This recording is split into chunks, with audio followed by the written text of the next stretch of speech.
2020, when we are moving towards Atmanirbhar Bharat, we are moving towards a new India, is aspirational India, and in that India we give so much of value to all these changes in the urban landscape, so that to provide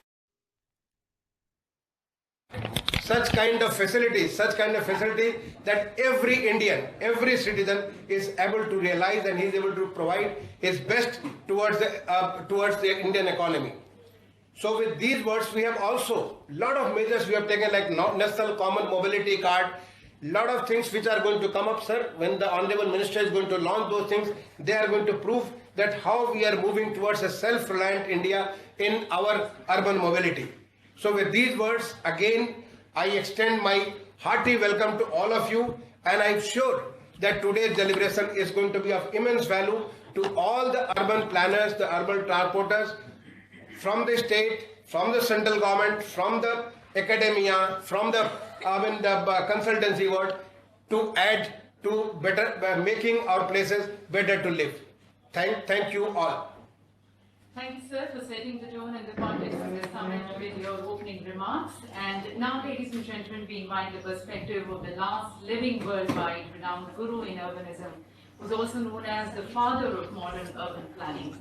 A Danish architect, a humanist urban planner, the world-renowned Professor Jan Gehl. I request Professor Jan Gehl for his keynote address.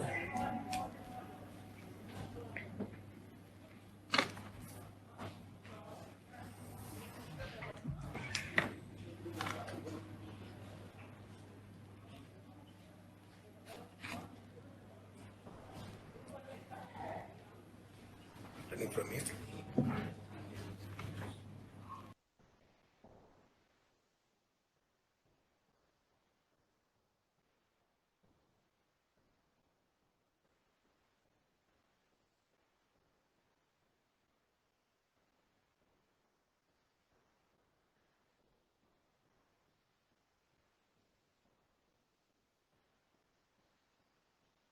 Go ahead, yeah.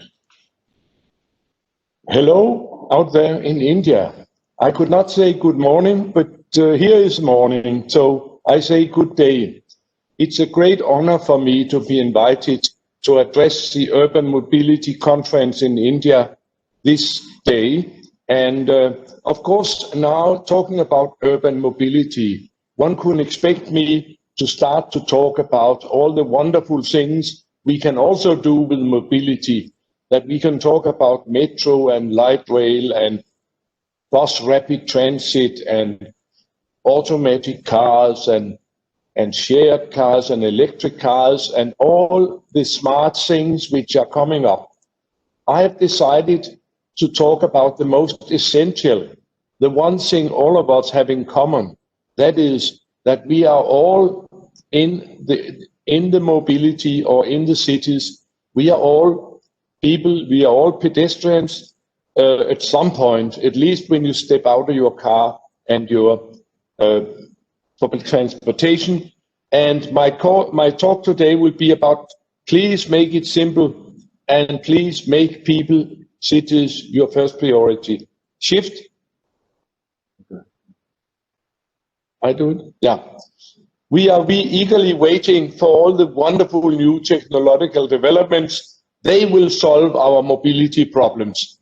We are told that the moment we have the automatic cars, they will solve all the problems we ever had. I'm not so sure when I look at the illustration that the problems will be solved, and I'm not so happy about the city which you can see in the distance. We are also told that if we doesn't solve all the problem with the automatic cars, the rest of the problems will be solved when we fill all the skies with drones and helicopters, which will go in all directions and take the sun away from our cities. We are also told that if we only wait a little bit, we will have smart cities which will more or less solve all our problems.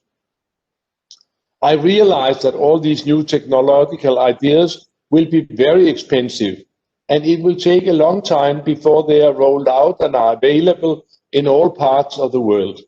And that's why, while we are waiting, I'm saying, are there other meaningful things we could do Yes, there are. We could actually make cities for people, finally make it our first priority. It's good for everyone. The problem is that over the past 50 years, we have done whatever we could to chase people out of our cities. Before the modern times, the old cities, they were always focused on the spaces. The cities were built around spaces, and in the spaces, all the things related to the life of the city was going on. We were moving to and fro. We were meeting our friends. We were selling our goods. Everything happened in the spaces. The buildings were rather anonymous. They went out and supported the spaces. With the modern movement, suddenly it was not the spaces, but the objects, the buildings, which became into focus. And whatever was not built upon was plainly leftover space. And also the architects have had a heyday trying to find out funny spaces, but I doubt if you're more lucky in this funny shape than in the other, will your life actually be better. The result of this development has been that the concern for people in city planning has completely disappeared. We walk on these endless paths and we have this enormous leftover space, not good for people. In the same period as this took place, the car invasion took place and they took over the city spaces worldwide. And gradually the people were chased out of the cities. People are treated badly in cities all over the world. Here's a scene from a European capital. But I think that the problem and the conditions are even more problematic in various developing cities where there's been a great increase in the number of people living there and a great increase in the mobility problems. Also, just on the sidewalks, there is crowding. It's difficult to walk and to do what you want to do because it's under-prioritized. So, in conclusion, it's definitely so that the most problematic conditions for people are found in the developing countries. I think it's about time to win back the cities for people, and actually there will be numerous advantages. I show this little picture just to say, oh my dear, who is the client when we build cities? It's always been the same creature, Homo sapiens, a slow, linear, horizontal, 5 kilometers an hour walking creature, but with a great interest in people, great social interest. This has been throughout the client. But we've treated this client very differently at various periods. But basically, they have the same credentials. We move slowly.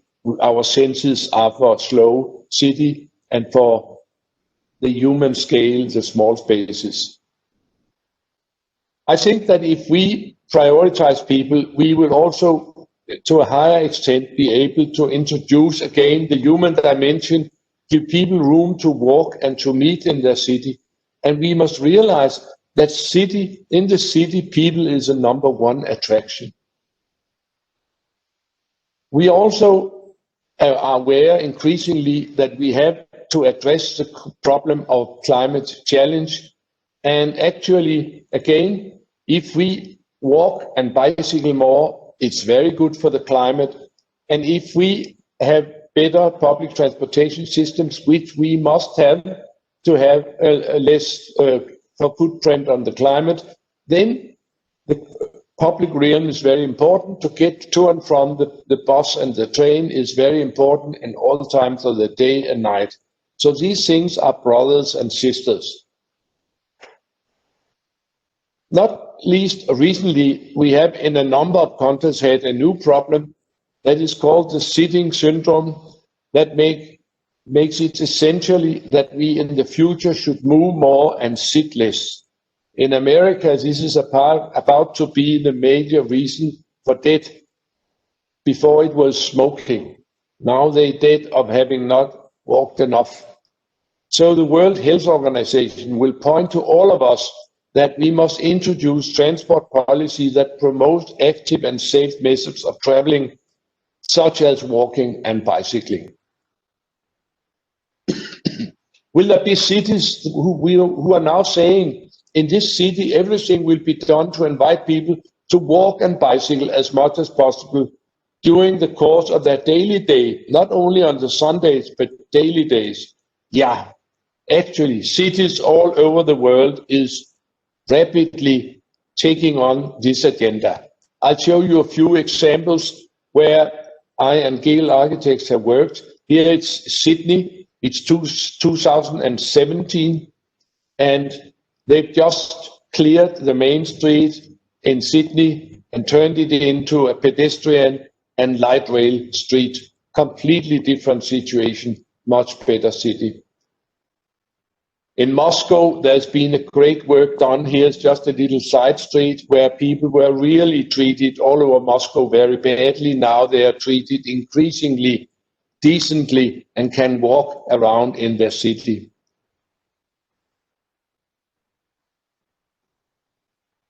A famous change which has happened in the world, which we've also been involved in, has been the transformation of New York, especially Times Square, which was a traffic hill and which was in 2009 turned over to the pedestrian and became a good public space in New York. It was so popular that now they made 50 other spaces like this, and in all cases they've taken the area, they've taken the asphalt from the cars and giving it to public life. Also in New York, they are full speed putting in bike lanes based on the idea that they will like people to bike rather than to use their cars for commuting. You don't have to make pedestrian streets to make people have a better time. In many cases, they work hard to win back the sidewalks to give more space for people. This is Moscow before, where the people had 1 meter to move. Now the grey street has become green. There are more space for pedestrians. Instead of parked cars, you have benches all the way. And actually, this particular sidewalk has been further widened later on in 2017. Cleaning up the sidewalks and winning back the sidewalks have also happened in a number of other countries. Here is from Bogota, who had a major drive to make it possible to walk in the city. Other cities, actually nearly all of them, are extending their bicycle invitations, their bicycle ways. This is Sydney, it could be Melbourne, could be Perth, could be Berlin, could be Paris. They are all very much into introducing bicycle systems in proper bicycle lanes. And also we've seen around the world improved public transportation systems, bus rapid transit, light rail, metros, and so on, being introduced, combined with good conditions for the pedestrians so they can reach these transport modes. We see this kind of thinking spreading more and more. Here is the mayor of Vilnius in Lithuania. He is making sure that they remember his mobility policy. Don't park in my bike lanes. A very interesting project has been made in Bogota, Colombia, by the mayor Enrique Peñalosa, who realized that 20% of the population had access to cars, but 80% of the people had no access to cars. He also realized that most of the investments for mobility went to the 20% and nothing to the 80%. So he turned it around and said, for my period of mayor, I'll use all the money for the poor people by making walkways and bicycle ways and good public transportation and leave the cars where they are. And here he's showing in one of the new areas, there's good bikeways, good footpaths, but over on the other side, the cars are running on gravel and mud and whatever. It should also be said that he viewed this as an important economic policy to give the poor people better access to mobility so they could get around in the city and earn money by going to other districts and find jobs. And also they shouldn't spend so much time in rattling buses going to and fro, but have rapid transportation so they could get quickly back to their house and look after their children in a proper way and rear them in a proper way. I shall end this little presentation by telling you about Copenhagen. Copenhagen has had a unique situation. It's one of the very first cities in the world who actually tried to go the other way and tried to have a counter movement to all this modernism and all this motorism. And for 58 years now, Copenhagen has had people first policies, and we'll have a look at what they have done. In 1962, the first street was cleared of cars. There was great opposition and everybody was very skeptic. They said it's too cold in Denmark and we are not Italians, we are Danes. We are not used to walking. We don't know how life in a city should be. It will not work at all. They did it anyway. And a few months later, we were very Italian and we become more and more Italian and had used the space. We didn't know what could happen in the city before we gave the people the space. This has been going on ever since now for 58 years. All the squares in the city were full of parked cars. Now all of them have been turned into people spaces. All the waterfront streets and canal sides were given to parking and traffic. Now all of them have cleared of traffic and many of them have been given over to people activities, and this is tremendously popular. Here's Copenhagen in 1962, where only one street has been cleared of cars.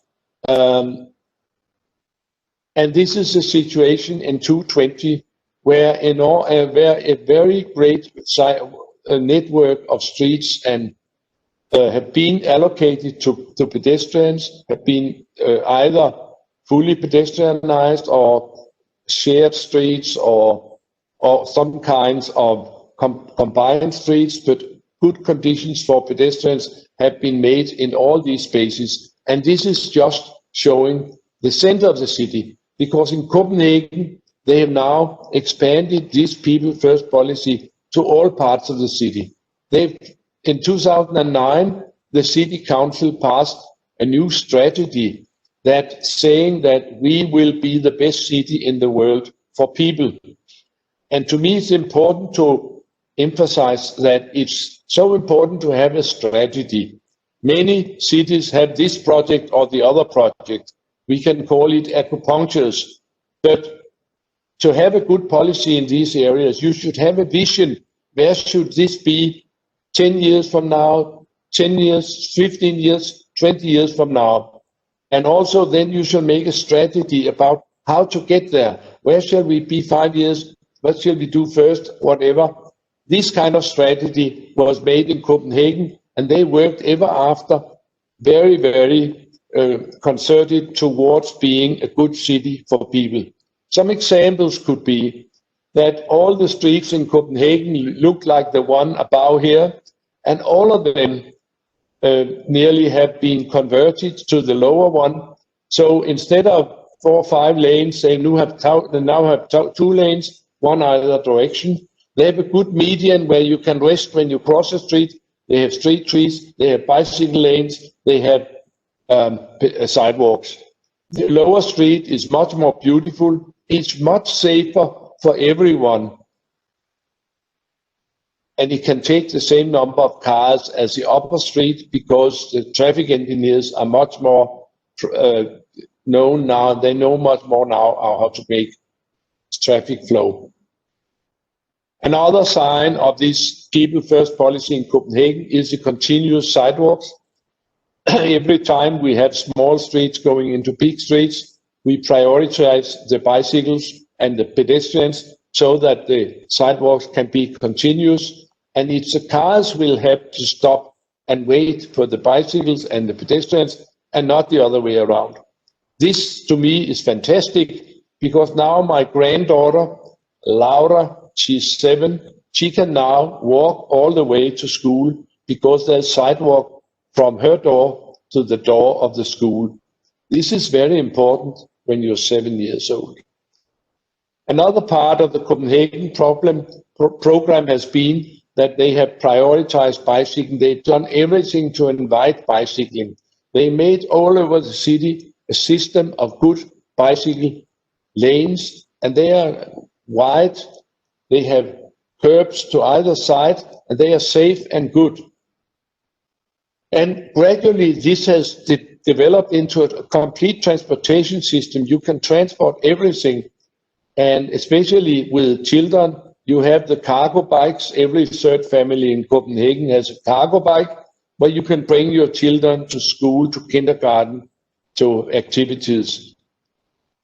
An important thing in a bicycle system is the crossings, and in Copenhagen they have studied the crossings carefully and come up with models which are rather safe for bicycles to cross. I know it because when my grandchildren turns 12, they are allowed to go over long distances on bicycle through the city to their various activities because it's considered reasonably almost completely safe to go by bicycle. Also, to make a competing system to the car system, bicycles can be taken in the city trains. It costs nothing and it's tremendously popular. They have another policy now that is that it should always be easier to take your bike to any goal in the city than to take your car.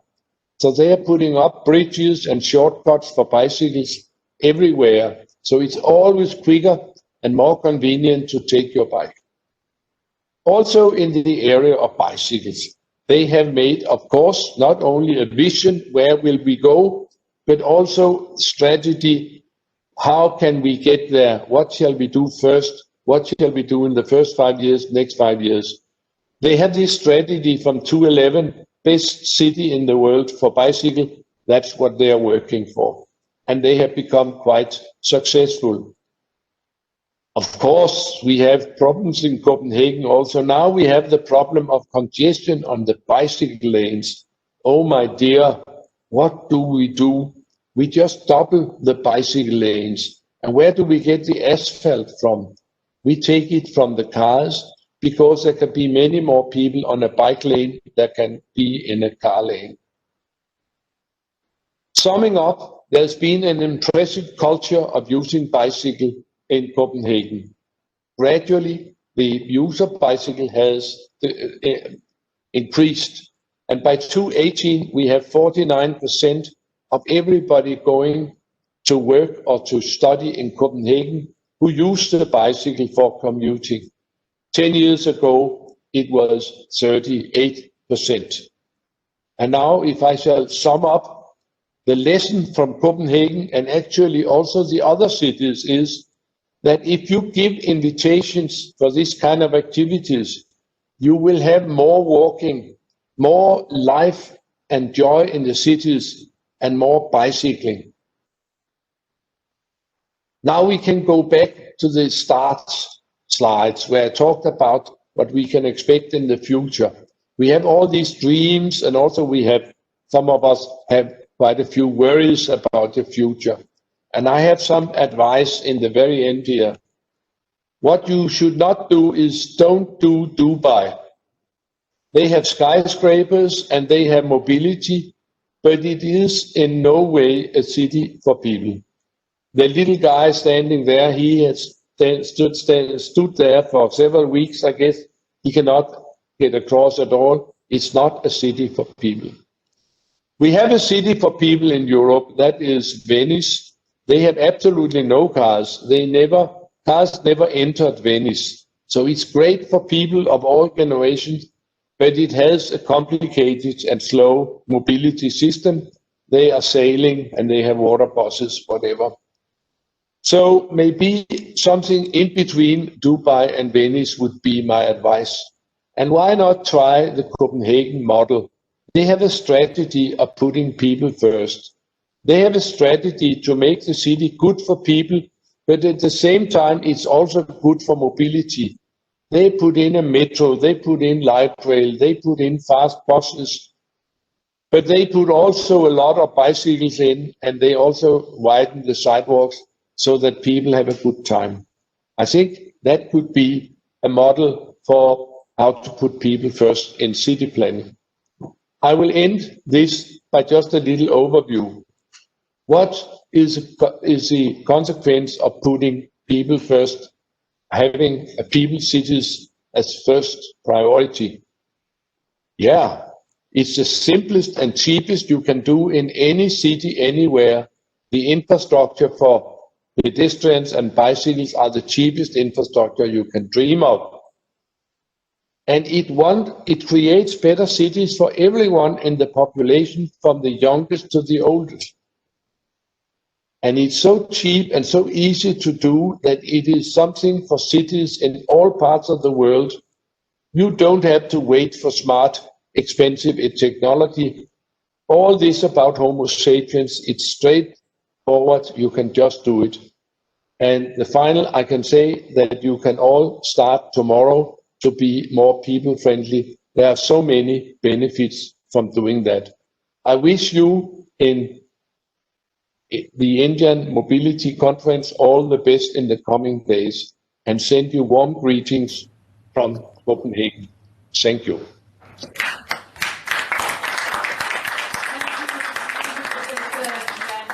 For your very insightful solutions and recommendations, and a fascinating presentation focusing on people-first urban transport planning to make our cities more livable, safe, healthy, and sustainable.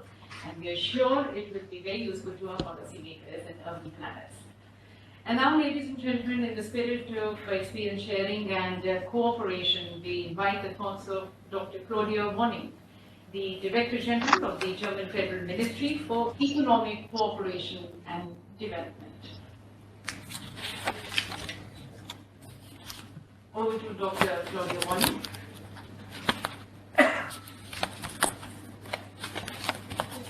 Honorable Minister, Excellencies, and ladies and Just ask her gentlemen. to unmute her mic. Your mic, I believe, is Muted. mute mode. If you can please put it on. I don't hear anything.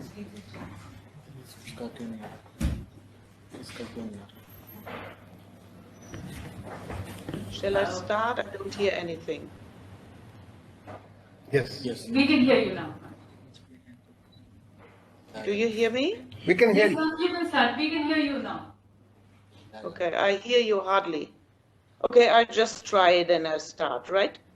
Honorable Minister, Excellencies, ladies and gentlemen, thank you for giving me the floor. It's really an honor for me today to address this big audience which you have organized in this wonderful conference, and I'm looking forward for the outcomes of the conference and the discussions ahead. Ladies and gentlemen, in 2019, the Ministry of Housing and Urban Affairs and the Federal Ministry for Economic Cooperation and Development, the BMZ, have established the Indo-German Green Urban Mobility Partnership in the presence of Honorable Prime Minister Modi and Chancellor Merkel. With this partnership, we aim to support India in providing sustainable and innovative solutions to cater the mobility needs of its tremendously fast-growing urban population.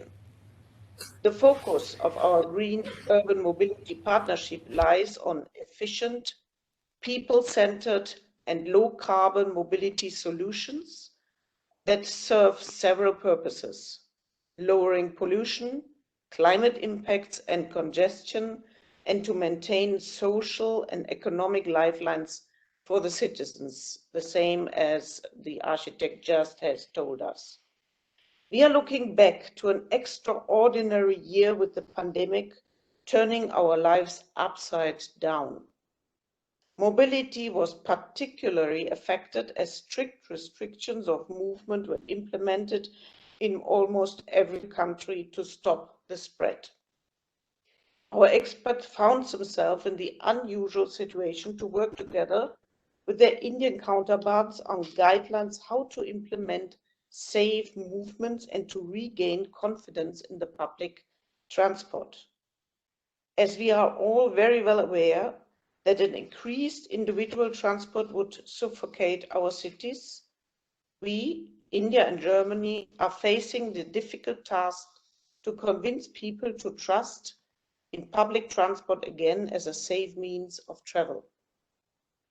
One example of our cooperation is the loan agreement over 545 million euros that has been signed just last week for the project Integrated Green Urban Mobility for Mumbai metropolitan region that will support a new metro line.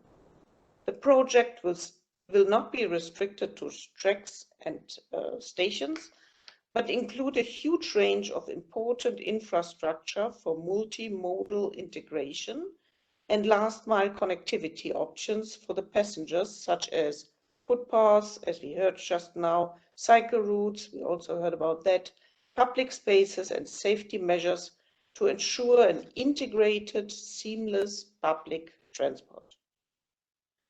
And more is to come. Just one example.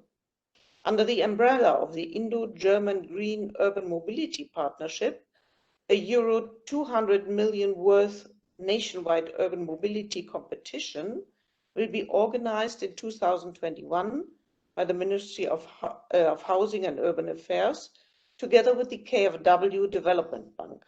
It will invite cities and transport authorities to participate and present innovative and inclusive climate-friendly urban mobility solutions. The projects shortlisted under the challenge shall be able to access concessional investment financing under the Green Urban Mobility Partnership. The project could range from an introduction of electric buses in a city or to citywide impactful non-motorized transport projects, enabling walking, cycling, and public placemaking to ensure sustainable mobility and accessibility to all sections of the society at civil level. Detailed information will be provided by the Ministry of Housing and Urban Affairs once the competition will be launched officially next year. In our cooperation with the Ministry of Housing and Urban Affairs, a beautiful logo for our Green Urban Mobility Partnership has been designed. It gives me great pleasure to present this new brand symbol of our cooperation jointly with the Honorable Minister today, later on. Thanks so much. We are really looking forward for the forthcoming cooperation and the competition, which might be giving us a lot of new innovative ideas. Thank you. Thank you, ma'am, for your views and perspective. India and Germany always shared a very prosperous relationship, and we're sure under your leadership it's going to be growing all the more stronger. And now, ladies and gentlemen, our next eminent speaker is an airline pilot, presently the Honourable Minister Delegate for Transport, French Ministry for Ecological Transition, Mr. Jean-Baptiste Zebari. We seek his views and I request Mr. Zebari for his address.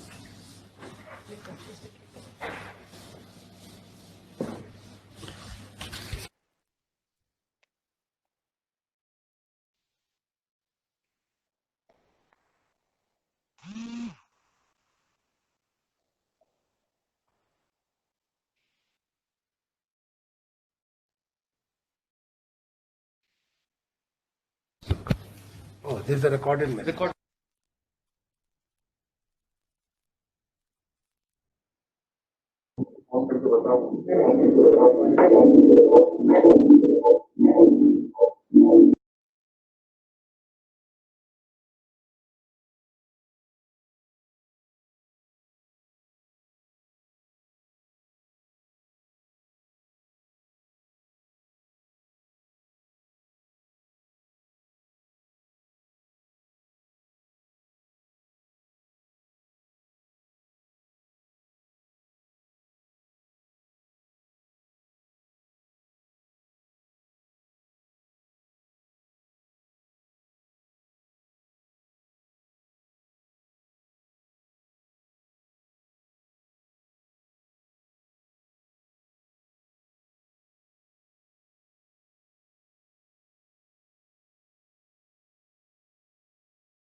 have paved the way for future of sustainable mobility in the country.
between India and Germany.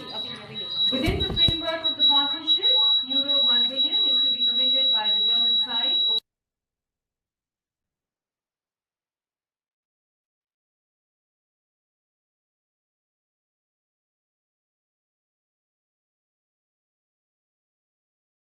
The standard specifications for Metro Neo.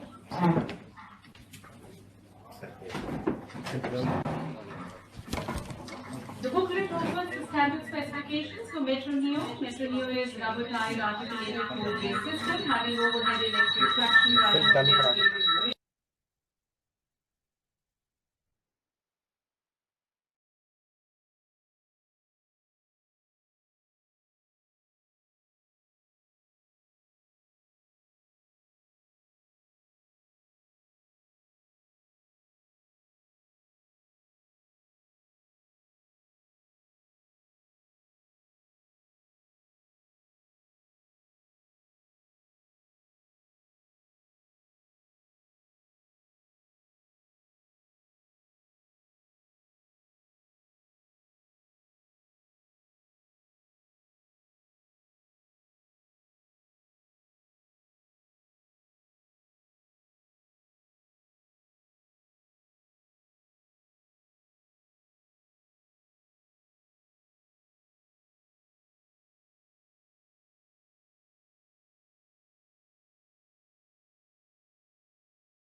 mankind.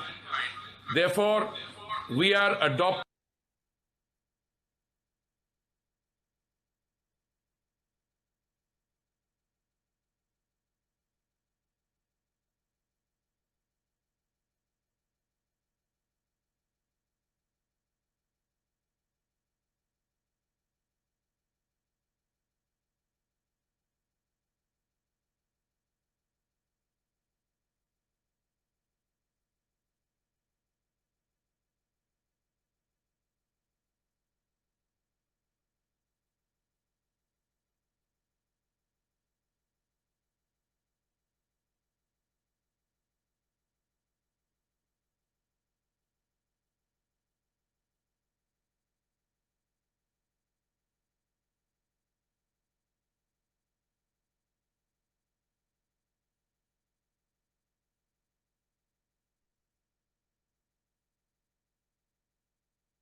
$100,000 people. Venice, which was also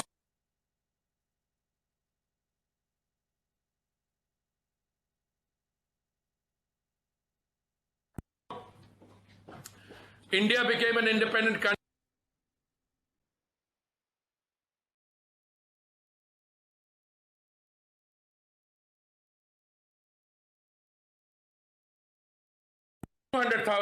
To about 20 million.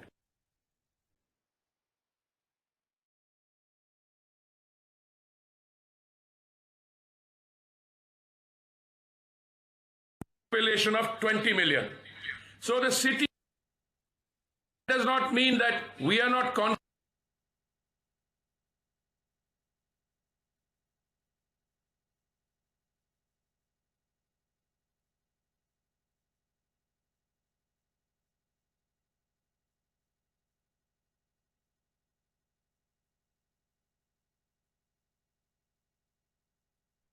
I have no doubt that the future of our cities, which are likely to grow, I always like to cite a precedent and an example. When in 1947, when India became independent, 17% of our population lived in urban cities, in urban centers. But our total population at that time was 350 to 400 million. Today, according to the last census, we have 30% of our population living in urban cities. But by the time we reach 2030 or complete the Sustainable Development Goals or Agenda 2030 as it is called, we will have 40% of our population living in urban centers, which comes to about 600 million people. For us, therefore, it is absolutely necessary that we have sustainable urban mobility, that we don't follow the policy of moving cars around. We have to move people around, which means more pedestrian pathways, which means more cycle tracks. And I'm very happy that the ministry that I preside over, we have sanctioned a total of something like Delhi ka cycle track, 200 kilometers of 200 kilometers of cycle tracks and pedestrian ways, out of which the first pilot project of 36 kilometers is already work in progress. I am absolutely sure that as we go along, the COVID crisis, which presents an opportunity for us in India, we have taken the Prime Minister's clarion call for Atmanirbharta or self-reliance, and all our future efforts in developing our cities, whether it's through housing projects, whether it is for urban mobility, all of those programs put the people, our citizens, first and upfront. And various studies have shown that about 16 to 57% of urban commuters are pedestrian, and about 30 to 40% use bicycles in the country, depending on the size of the city. We have to therefore incentivize the use of pedestrian pathways and bicycle tracks. I'm very happy to inform you that even in the part of Delhi where I live, very close to my office, we have a situation. I very often see early in the morning, in daytime, youngsters with bicycles which are being hired, and we are trying to replicate this in a large way. By way of conclusion, my remarks, which are more detailed, will be released in due course. But since we are pressed for time, let me just say that the challenges that we are facing today, not only the challenges of urbanization, but the pandemic has forced all of us, governments, administrators, people, to pause and introspect. There are no easy answers, but one thing is clear. The cities will have to be ready for all manner of contingencies, so we battle not only the current pandemic, but we prepare ourselves through resilience for any future challenges should they arise in the years to come. Urban transport, which is the driver of economic activity, will need to be firewalled to the extent possible. Innovative solutions such as flexible working hours, work from home, which were hitherto not mainstream, will have to be embedded now even more deeply. And finally, citizens who are the major stakeholders will need to join this collaborative effort by being more cautious, disciplined, and willing to be flexible in order to adapt and adhere to the steps put in place by city governments and transport authorities. I once again thank all our collaboration partners, the German government, the professor for his inspirational speech, and I thank them, and the French government in particular, along with the German government, for this collaborative effort. And we will continue to work with you, not only to embody best practices, but also to see how some of the experiments that we are conducting in our larger cities on urban transport can be replicated elsewhere in the world where similar challenges come. Thank you very much. Thank you, Honorable Minister, for sharing with us various initiatives your ministry is taking towards restoring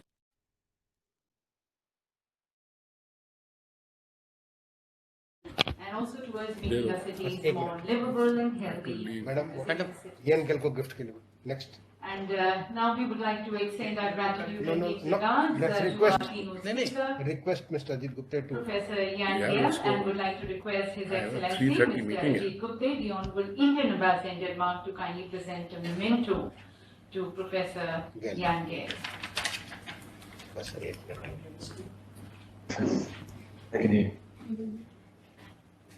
Can they see you? Yes, I can see you.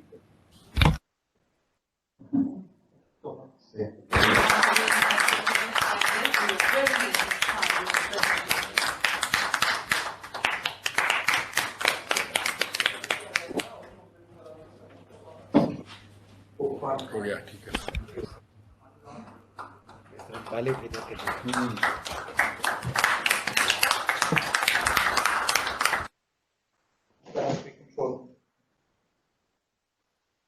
Thank you. Thank you. We hope it works. Thanks a lot, Professor Gale. Thanks a lot.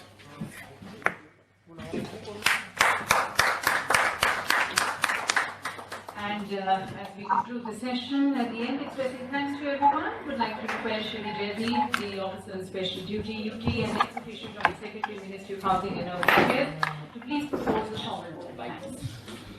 It's my privilege and pleasant duty to propose a vote of thanks on behalf of Union Ministry of Housing and Urban Affairs at the inaugural session of 13th Urban Mobility India Conference.